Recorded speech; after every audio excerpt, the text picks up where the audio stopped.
Welcome, boils and ghouls, to a very spooktacular Halloween episode of Dead Domains, the show where I dive deep into the forgotten crypts of gaming's past to exhume the remains within. Today, we're here to talk about Darkstalkers, everyone's favorite Capcom fighting game series. Well, it would be if it weren't for a certain homeless martial artist and his entourage. Of course! Now, this is going to be a brief overview of the series itself, but also a look at not one, but two unique and totally different animated series Darkstalkers would inspire. Because through the lens of this obscure cult classic series, we can get a pretty good look at a time in the gaming industry where anything went regarding adaptations. And for Darkstalkers, that ran the gamut from a ghoulishly good time to, I'll be honest, a fate worse than death. Beats me. I'm not the wizard around here. Excuse me while I take a cat nap. Released in 1994 in arcades, Darkstalkers, or as it was called in Japan, Vampire the Night Warriors, was a fun change of pace from Capcom's juggernaut Street Fighter series. It sports an aesthetic I can graciously call Halloween core, where all the characters are archetypical Hollywood monsters like a Frankenstein and a Dracula, yet the horrifying tone and gore are undercut by goofy animations, a brilliant color palette, and poppy, jazzy soundtracks. It takes horror and monsters and makes them fun, funny, and occasionally sexy, making for a welcoming experience for weirdos of all types. And with a slightly different gameplay system to sister series Street Fighter, it soon garnered a dedicated, though much smaller fanbase. Darkstalkers characters are the series' bread and butter. For evidence, just look to how Capcom has kept milking the likenesses for merch while not making any new games for over 2 decades. You've got the sassy succubus Morrigan as the series' Ryu equivalent, who even sports a similar Shoto moveset with a projectile and an uppercut. Other favorites include the fun-loving catgirl Felicia, the walking armory BB Hood, a karate werewolf, a punk rock skeleton, a handsome fishman, a yeti, and plenty more. And it's not just the character designs that had personality, but the animations. During gameplay, there were no shortage of bizarre gags, in-jokes, and humorous animations that played out as a result of special moves. Not only did this Looney Tunes-ish approach to gameplay interaction help set Darkstalkers apart from its more serious street fighting sister, but it helped garner a fan base for how colorful and creative the series was.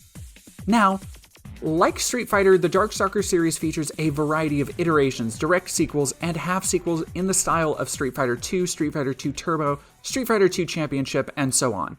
The problem with Darkstalkers is that between the different names between regions and a half-measure iteration to Darkstalkers 3, the naming conventions in the series get convoluted fast, so let's clear it up real quick. The first game was released in 1994 as Darkstalkers in the West and Vampire the Night Warriors in Japan.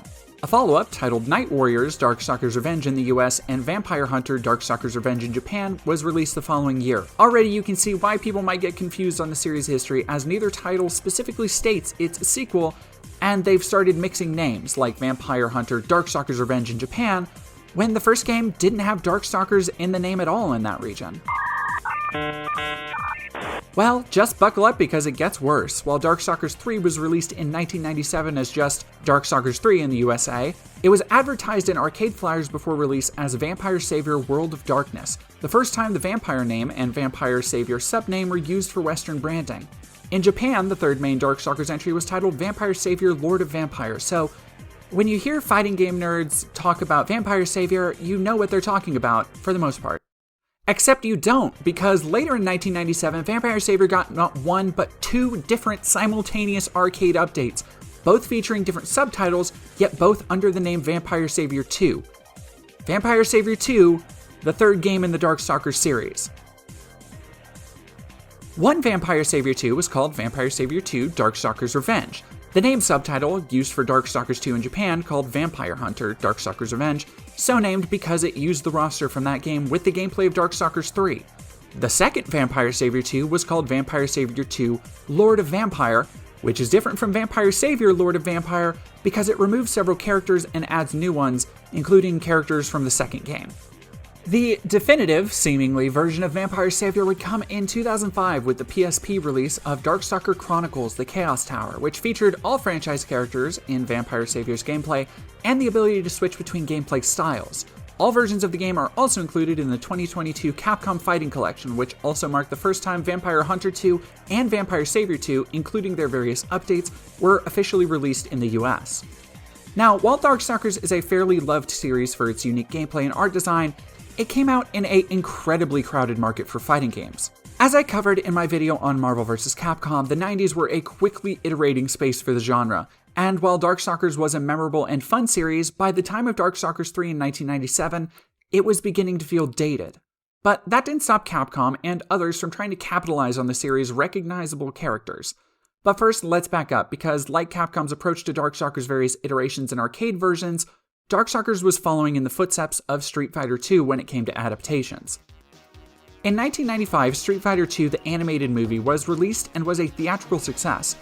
Made by anime production company Group TAC, the group would continue to collaborate with Capcom on 2 other Street Fighter anime films, Street Fighter II-V in 1995 and Street Fighter Alpha in 1999.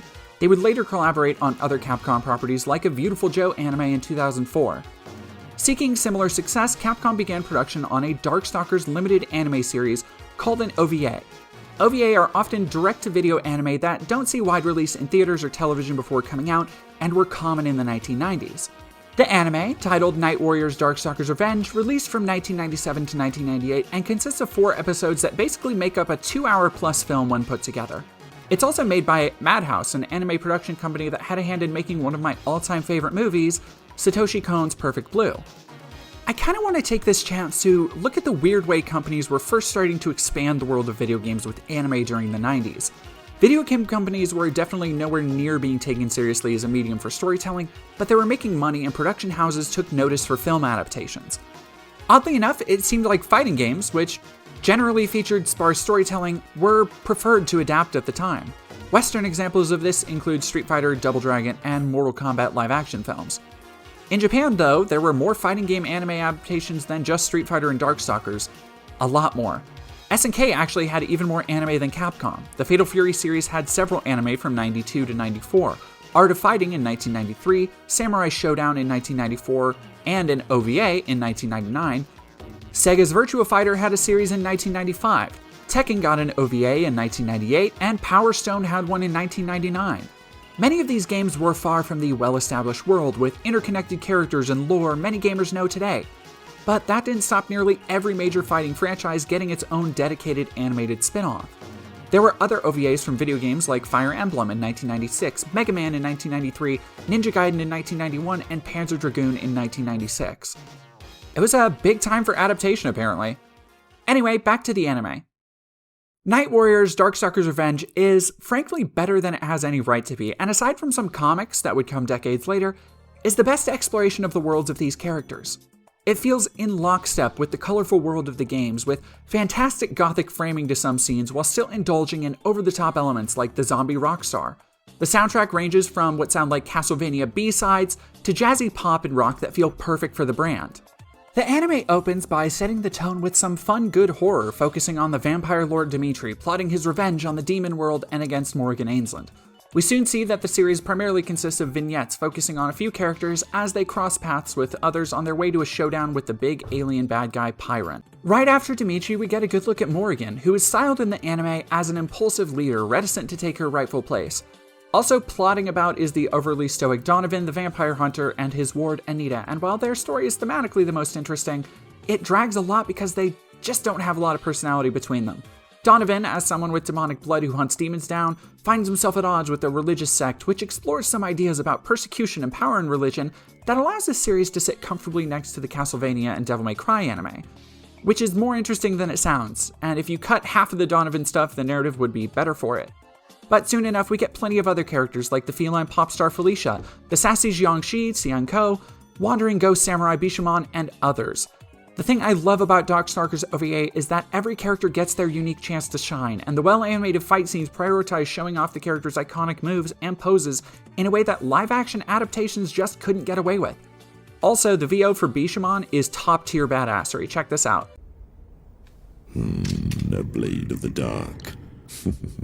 Perhaps you wish to possess me, or is it my soul you've come for, monk? Is that it? Is my soul what you want?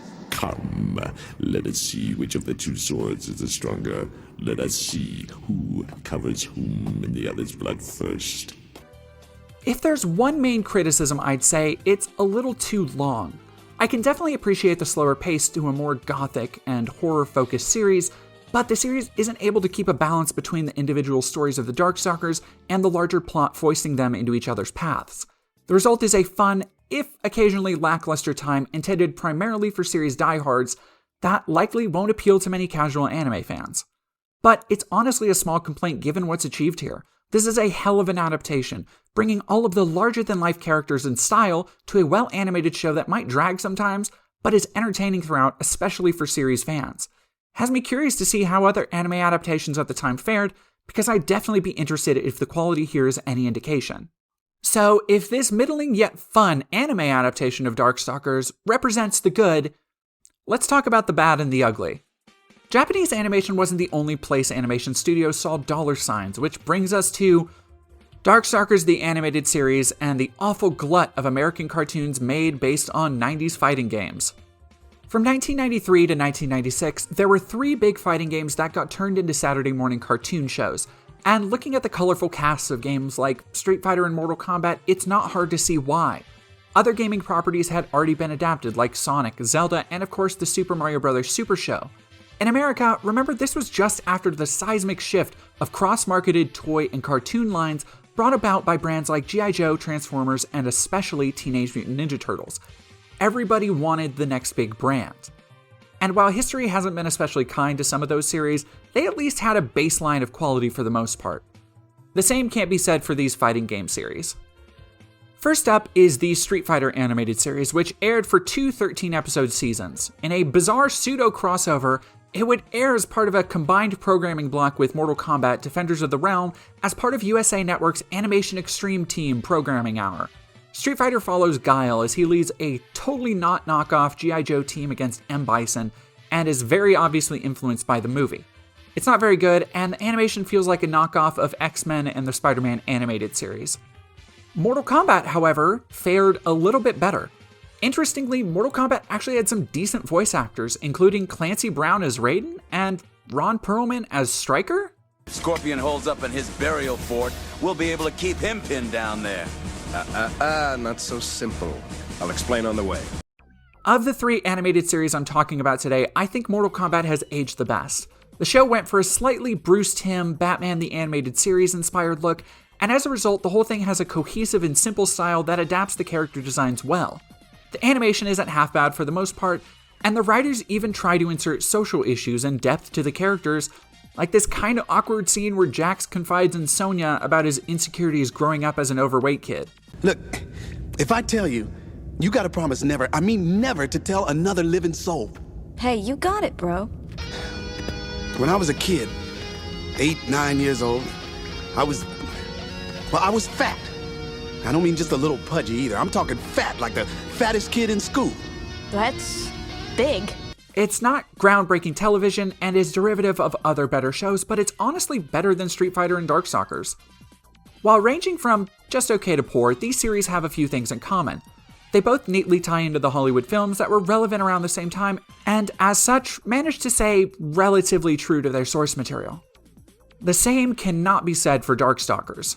Darkstalkers, the animated series, represents everything bad about rushed video game adaptations that are farmed out to make a quick buck. It features inconsistent characters that are nothing like their personality in the game, an original and annoying protagonist made exclusively to cater to children, and an incredibly misused premise that feels like the people who made the show didn't really play Darkstalkers and were instead inspired by listening to someone else talk about Darkstalkers through a hotel wall while on a cocaine bender as reruns of Hammer horror films and G.I. Joe played on the TV. The show was co-produced by Graz Entertainment, who had worked on some stuff like X-Men and Skeleton Warriors. They also co-produced the first season of the Street Fighter show, so they were far from all winners. To give you an idea of the budget we're working with, the show didn't get a full music intro. The best they could do was this one stinger that gets repeated twice in the first minute. Darkness of night. We're the Darkstalkers. The show follows a very basic Captain Planet knockoff formula where a group of good guys are always finding conflict with a group of bad guys. One of the biggest mischaracterizations here is Morrigan, who is made a generic Baroness OG Catra type character and second in command for Pyron's forces for reasons. This alien guy comes to Earth and finds Dimitri and Morrigan and just goes, "You work for me now," and a succubus with her own castle and the Lord of the Vampires just go, "Oh, okay." So let's talk about the performances. Accents in the Darkstalkers animated series are Like when you walk down the street and can't decide if you catch a whiff of a skunk or just really shitty weed. It's not around long enough to be worth caring about, but either way it stinks and is unpleasant. As an example, listen to this line read and guess what accent it's supposed to be. Welcome to your new home, pussycat. Oh, such language. And this isn't just limited to Morrigan. Anakaris has a bizarre Russian accent, and Victor is voiced by your drunk uncle's best Schwarzenegger impression. Just what I needed. Now I think I'm going to share a little with you.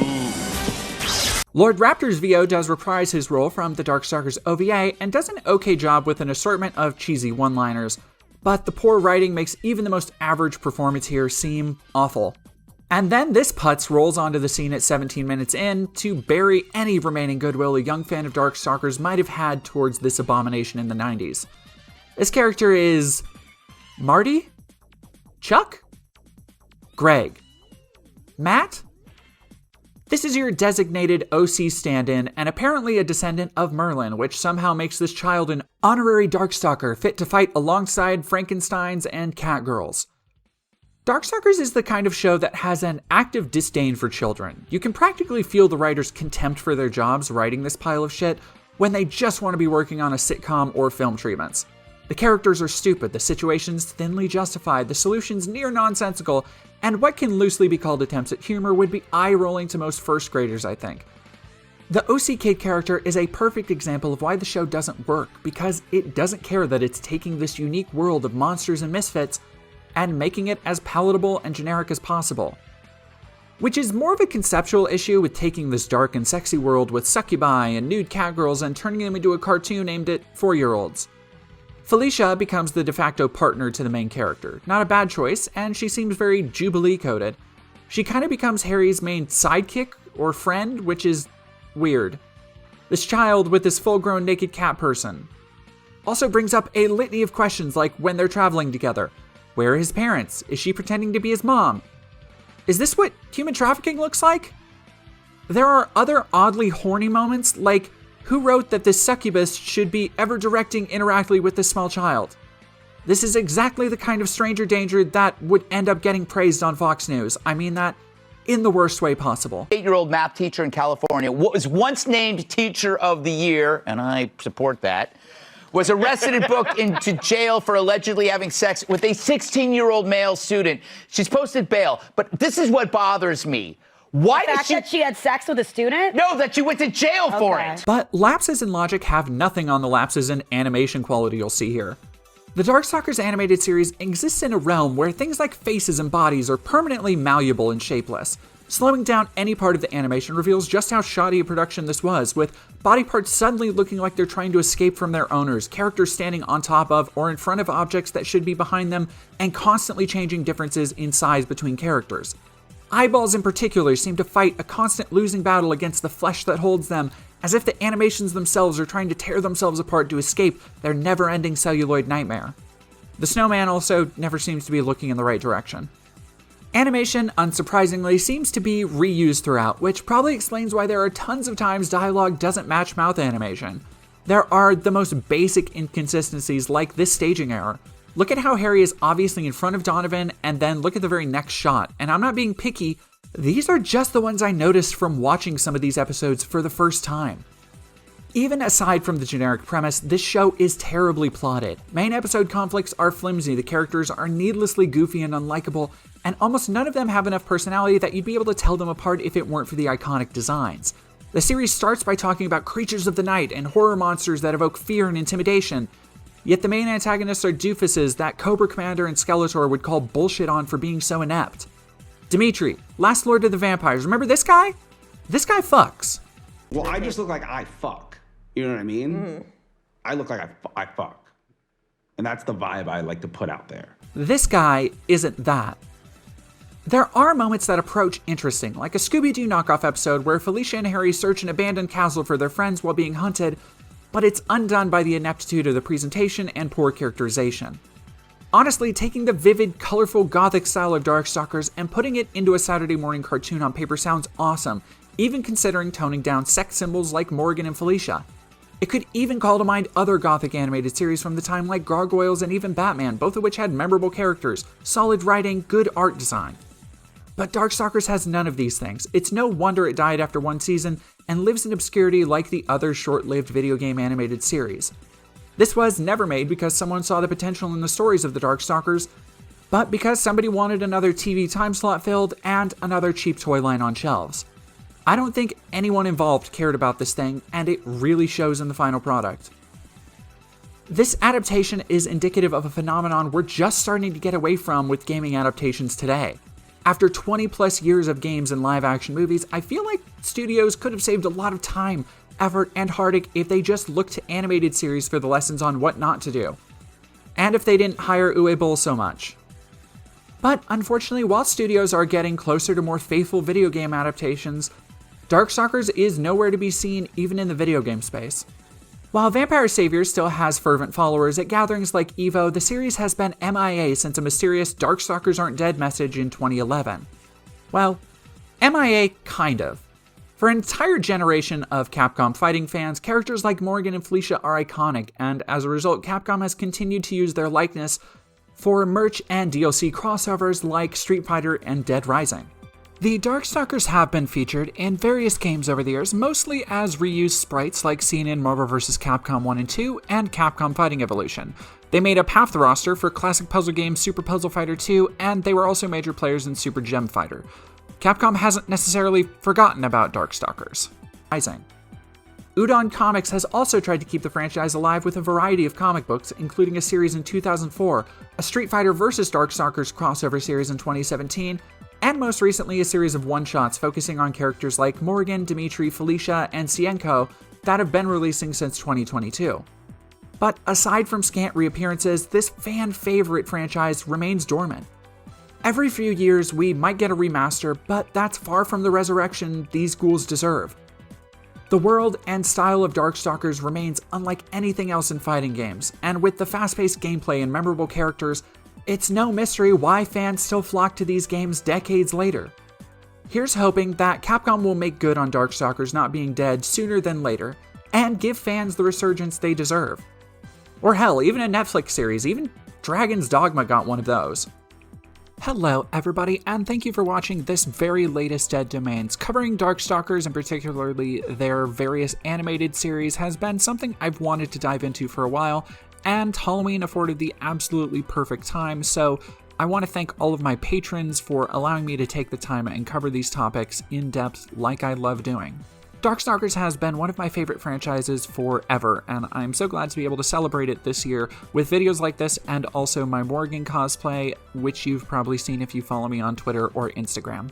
If you find yourself interested in getting videos like this one made and would like to be listed here along with all of my other patron supporters, please check out the links down below to either give a couple bucks or join my Patreon for sneak peeks at videos like this as they're made and other treats like the aforementioned Morgan cosplay, which will be coming soon to my patrons. As always, please be sure to like, subscribe, and do all the things because I'm doing this as a full-time job now and it really helps with engagement. Other than that, hope you have a wonderful Halloween season and thank you very much for watching.